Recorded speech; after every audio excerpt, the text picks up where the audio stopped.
Hello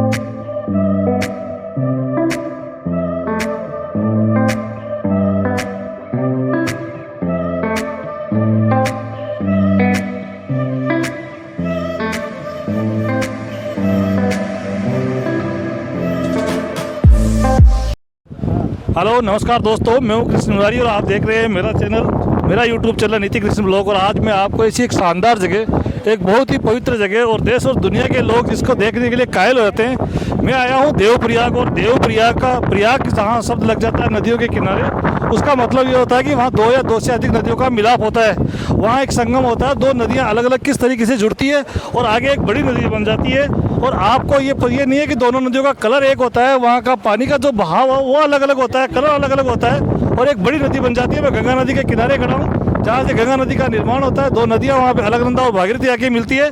मेरे साथ मेरे ट्रैकर है श्री अश्विनी कुमार जी काला। मैं उनसे बात करूंगा कि किस तरीके से देवप्रयाग का ये बनावट है, किस तरीके से प्रकृति ने जो ये विहंगम सौंदर्य इसको दिया है, वो किस तरीके से इसका निर्माण हुआ। नमस्कार, मेरे चैनल में स्वागत है आपका। अश्विनी जी, आप उस प्रयाग के बारे में कुछ बताइए। हाँ नमस्कार। जैसे कि आपको मालूम होगा कि उत्तराखंड में 5 प्रयाग हैं, उनमें से सबसे मान्यता प्राप्त प्रयाग देवप्रयाग है, जहाँ पर आप खड़े हैं।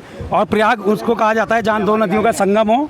फिलहाल ये जो प्रयाग है ये सबसे मान्यता प्राप्त प्रयाग इसलिए है क्योंकि यहाँ पर से ही गंगा अपना नाम गठन करती है और यहाँ के जाने के बाद कानपुर से होती हुई इलाहाबाद जाकर अपना संगम करती है। यहाँ पर दो नदियाँ मिलती हैं, जो आपके बाईं तरफ है उस नदी को। मैं अपने कैमरामैन को बोलूँगा कि एक बार वो कैमरा आप बाईं तरफ घुमाएं जहाँ से अलकनंदा नदी आ रही है और उसका आप कलर देखिए, स्पष्ट रूप से काला रंग का, मटमैला रंग का आ रहा है और ये पहाड़ों से किस तरह से कल कल करती है, एक अलग आवाज़ में, एक अलग धारा में बहती हुई है। Oh, no!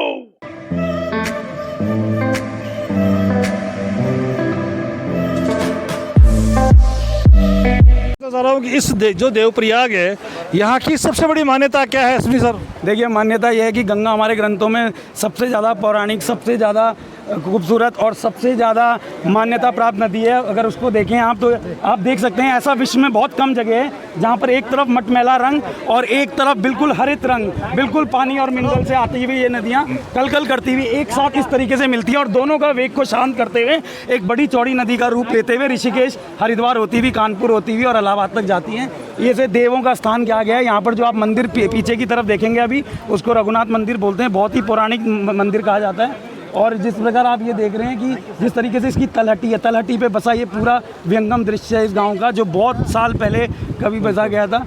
और इस तरीके से मैं बताना ये चाह रहा हूँ कि गंगा केवल नदी नहीं है, गंगा एक ऐसी महारेखा है, सांस्कृतिक महारेखा है इस देश की, जो इस देश को लोगों के लिए जो देश जीता है उसके किनारे यहाँ का देश जो पलता है, यहाँ के लोग पलते हैं, बढ़ते हैं। और इसकी जो पवित्रता है वो बहुत ही महान है क्योंकि आज से नहीं, ये नदी यहाँ पे हजारों सालों से बहती आ रही है। और जैसा कि कह रहे हैं कि ये यहाँ का पिंडदान सबसे महत्वपूर्ण है। दोस्तों, बहुत अच्छा लगा अश्विनी सर से मिलकर।